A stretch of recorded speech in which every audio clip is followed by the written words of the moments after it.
अस्सलाम वालेकुम दोस्तों, मैं हूँ राजा आ रहे और आप देख रहे हैं राजनफो टीवी। पाकिस्तान का एक बहुत बड़ा नाम खत्म हो गया। उमर शरीफ इस दुनिया फानी से चले गए। हर कोई यही समझ रहा है वो बीमार थे तो बीमारी से ही उनका इंतकाल हो गया, लेकिन उनकी बीमारी की असल वजह क्या थी? किस चीज ने इस पाकिस्तानी लेजेंड को बीमार किया? ये एक बड़ा हैरानकुन और दिल दहला देने वाला हादसा है जो उनके साथ पेश आया। आइए जानते हैं इतना बड़ा सानिहा आखिर कैसे पेश आया। उनकी मौत के पीछे एक बहुत बड़े गैंग का हाथ है, जो कि पाकिस्तानी गैंग नहीं बल्कि इंटरनेशनल गैंग है।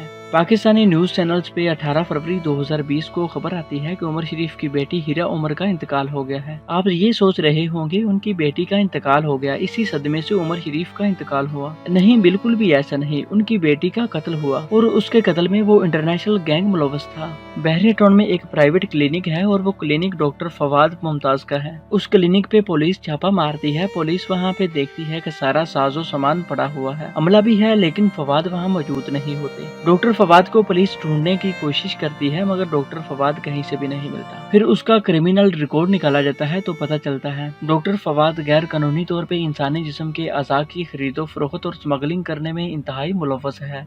सिर्फ इतना ही नहीं, इस डॉक्टर के स्मगलिंग करने में इंटरनेशनल तौर पर वाबित हैं। शायद आप ना जानते हो, इंसानी अज़ा जैसा कि गुर्दों वगैरह की स्मगलिंग होती है और गैर कानूनी तजारत भी होती है, और स्मगलिंग से लाखों नहीं बल्कि करोड़ों रुपए कमाए जाते हैं। इंतहाई अफसोस की बात है, बास पाकिस्तानी डॉक्टर्स इस काम के माहिर हैं और इस काले धंधे का हिस्सा भी हैं। डॉन न्यूज़पेपर के मुताबिक डॉक्टर फवाद लाहौर के जनरल हॉस्पिटल के सरकारी डॉक्टर हैं। जॉब के साथ साथ डॉक्टर फवाद अपने प्राइवेट क्लिनिक पे प्रैक्टिस भी करते थे। उमर शरीफ की साहिबजादी हिरा उमर को गुर्दों का मसला था और इसके दोनों गुर्दे ट्रांसप्लांट होने थे।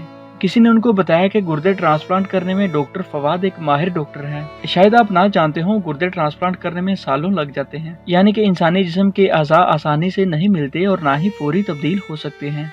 अगर कोई तंदुरुस्त हादसाती तौर पे मर जाए और उसके अज़ा ठीक हों, किसी जरूरतमंद यानी बीमार को लगाए जाते हैं, वो भी इजाजत के बगैर नहीं। बाज़ औक़ात मरीज पैसे अफोर्ड करने के बावजूद भी गुर्दे ना मिलने से इंतजार में ही इंतकाल कर जाते हैं। बहरहाल किसी ने हिरा उमर को बताया कि डॉक्टर फवाद जल्दी गुर्दे ट्रांसप्लांट कर देगा। वो उसके पास चली गई। डॉक्टर फवाद ने कहा, हाँ मैं ये काम कर दूंगा। उसने गुर्दे ट्रांसप्लांट यानी गुर्दे तब्दील करने की हामी भरी कि मैं अपने प्राइवेट क्लिनिक में हिरा उमर का ये काम करूंगा। लेकिन जब गुर्दे तब्दील करने का वक्त करीब आया तो उसने कहा, मैं गुर्दे ट्रांसप्लांट इधर लाहौर में नहीं करूंगा, बल्कि ये काम आजाद कश्मीर में जाके करूंगा। लिहाजा इस डॉक्टर ने गुर्दे ट्रांसप्लांट करने के 34 लाख रुपए लिए और हिरा उमर का ट्रांसप्लांट आजाद कश्मीर में हुआ और वो ट्रांसप्लांट के बाद संभल ही ना पाई और सिर्फ चंद दिन के बाद 18 फरवरी 2020 को इंतकाल कर गई। एक तंजीम जो इंसानी जिस्म के अज़ा की खरीदो फरोख्त करने को देखती है, उस तंजीम के मुताबिक डॉक्टर फवाद का रिकॉर्ड निकाला गया तो पता चला कि ये कई सालों से इंसानी जिस्म के अज़ा की स्मगलिंग करने में मुलव्वस है और इस पे केस हो गया, मगर ये जमानत करवा के फिर बाहर आ गया।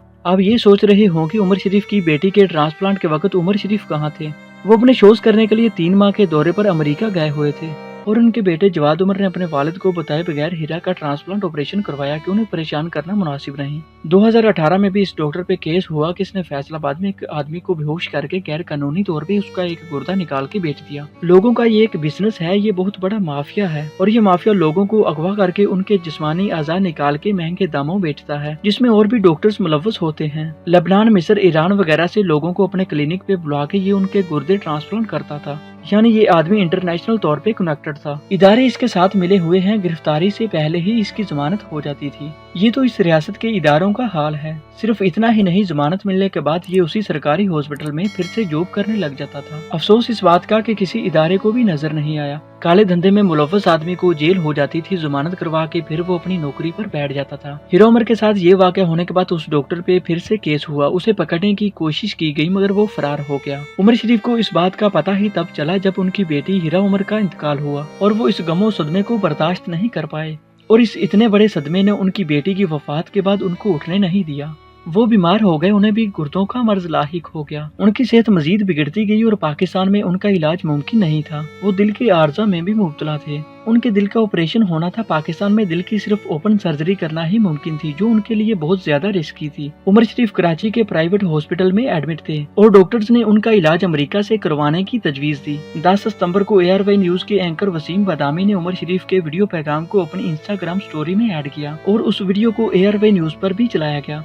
جس میں عمر شریف عمران خان سے ریکویسٹ کرتے ہوئے کہتے کہ میں نے شوکت خانہ کینسر ہاسپٹل کے فنڈز اکٹھے کرنے میں آپ کی ہر بات پہ لبیک کی۔ ڈاکٹرز نے بتایا ہے کہ میرا علاج امریکہ میں ہوگا، اس کے لیے ایئر ایمبولینس کی ضرورت ہے۔ مجھے امید ہے وزیر اعظم عمران خان صاحب آپ میری ریکویسٹ پہ بھی لبیک ہی کہیں گے۔ ڈاکٹرز نے 15 دن کا ٹائم دیا تھا کہ 15 دن کے اندر عمر شریف کے دل کا آپریشن امریکہ سے کروا لینا چاہیے، لیکن وفاقی حکومت عمر شریف کے لیے کچھ نہ کر سکی۔ پھر سندھ حکومت کی کاوشوں سے عمر شریف کو واشنگٹن امریکہ کے لیے ایئر ایمبولینس کا انتظام کر کے 28 ستمبر کو کراچی ایئرپورٹ سے روانہ کر دیا گیا۔ سندھ حکومت کی طرف سے عمر شریف کے علاج کے لیے 4 کروڑ روپے مختص کیے گئے تھے، جن میں سے عمر شریف کو امریکہ منتقل کرنے کے لیے 2,84,98,000 ایئر ایمبولینس کو ادا کیے گئے۔ اس ایئر ایمبولینس میں ان کے ساتھ ان کی اہلیہ زرین غزل تھیں۔ جارج واشنگٹن یونیورسٹی ہاسپٹل میں اداکارہ ریما کے شوہر ڈاکٹر طارق شہاب سمیت 8 رکنی ڈاکٹرز کی ٹیم پہلے سے تیار تھی۔ امریکہ کی اڑان زیادہ لمبی ہونے کی وجہ سے ایئر ایمبولینس کو 2 جگہ سٹے کرنا لازمی تھا۔ جرمنی میں سٹے کرنے کے بعد اگلی اڑان واشنگٹن امریکہ کی تھی، مگر جرمنی پہنچنے سے پہلے راستے میں ان کو ہلکا بخار اور نمونیا ہو گیا۔ ایمرجنسی جرمنی کے اچھے سہولیات والے ہاسپٹل میں ان کو منتقل کیا گیا۔ گردوں کے ڈائلسس کے عمل کے دوران عمر شریف جان پر نہ ہو سکے اور دم توڑ گئے اور امریکہ تک پہنچ ہی نہ پائے۔ پاکستان کا ایک بہت بڑا نام اس دنیا سے کوچ کر گیا ہے۔ عمر شریف کو حاضر دماغی اور کامیڈی کے بہترین فنکار ہونے کی وجہ سے کامیڈی کنگ کہا جاتا ہے۔ عمر شریف نے انتقال سے پہلے آخری خواہش اپنی اہلیہ زرین کو بتائی کہ میری قبر عبداللہ شاہ غازی کے مزار کے قریب بنائی جائے۔ سندھ حکومت سے اپیل کر کے ان کی قبر کی جگہ مختص کر دی گئی ہے۔ جرمنی سے عمر شریف کے جستے خاکی کو کل یعنی بروز منگل وہاں سے لایا جائے گا اور مولانا تقی عثمانی صاحب عمر شریف کی نماز جنازہ پڑھائیں گے۔ اللہ پاک عمر شریف صاحب کو جنت الفردوس میں اعلیٰ مقام عطا فرمائے اور آگے ان کے لیے آسانیاں پیدا فرمائے۔ دوستو، پاکستانی لیجنڈ عمر شریف کی مغفرت کے لیے لازمی دعا کیجیے اور اپنے دوستوں کے ساتھ شیئر بھی کیجیے۔ ملتے ہیں ایسی ہی کسی نئی معلوماتی ویڈیو میں، تب تک کے لیے اللہ حافظ۔